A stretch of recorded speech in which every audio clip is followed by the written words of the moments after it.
Alright, so in today's lesson what we're going to do is we're going to cover some in-camera transitions. That means transitions done with the camera itself.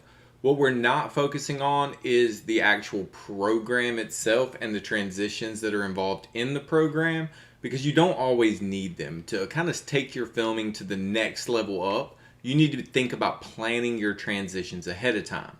So the transition we're talking about today is the whip. Alright, this involves taking your camera, filming what you want, and then whipping out of it real quick. That's going to create a blur, kind of a motion blur when you do that. So we're going to come in with a whip, film, go out with a whip. And in that whip, we're just going to do a straight line cut, and hopefully nobody will see that cut, and it'll have a nice smooth transition. So let me give you an example of what this looks like here. In my clip here, I have 3 different shots of my dogs here. So if we go back and look, what we've got are a whip to Graham here, a whip to Miss Willow, and then a whip to Kira standing by the door looking terrified. Alright, so the trick here is kind of utilizing this whip and making it look nice and smooth. Alright, so what I'm going to do is I'm going to look for when this whip really starts to go. Now you always want to over whip than what you think you're going to need. So I'm going to start there when it starts to move pretty good. Goes to Graham and then whips out. Now I'm going to stop about the middle of his whip. About right there, let's say. Alright. And then I'm going to look for the whip on Willow.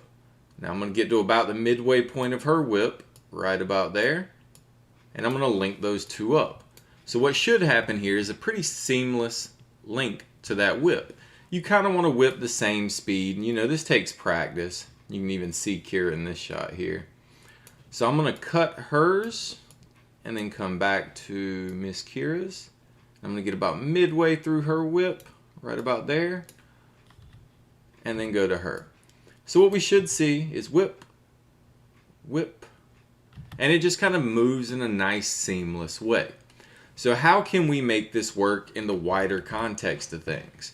It's just about how you want to play with it. So I'll kind of set up a little film here of watching them actually whip out. I use whips at the beginning and the middle of this little 1-minute film, but this is a good example of what you can do. Now, what I'm going to ask you to do is kind of mock this effect. I want you to give me at least 3 whips between scenes. Pretty much what I did right here at the beginning, right? You can use an action figure. You don't have to use yourself. You can use whatever you want. Now, I liked to actually make a story out of this. So my thought pattern was, I'm making a sandwich, dogs want sandwich, right? So what I do is I do a whip, a whip, a whip, like I've just shown you, and then some straight cutaways. So I make myself a sandwich, I leave the camera sitting in the same location, I speed it up a little bit because you know it's boring when it's slow-mo, right? But all these are straight line cuts throughout this entire piece here. Kind of a pan to both sides. I had to do a little cut there because one of the dogs got in the way. Speed up and kind of tag along with the sandwich.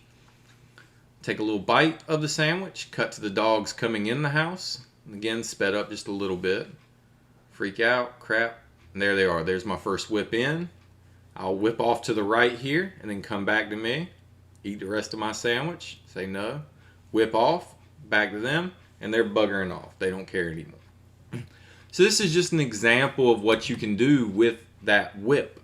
So I want you to experiment with it, and I want you to give me 3 whips. They can be going to anything. It can be whipping to you, from you. It doesn't matter.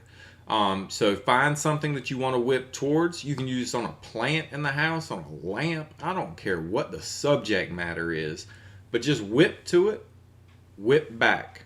Okay? Try to keep things going the same direction. So if you're whipping to the right, come into the next frame going to the right. This does take some planning and some thinking ahead. That's why I want you to keep it simple.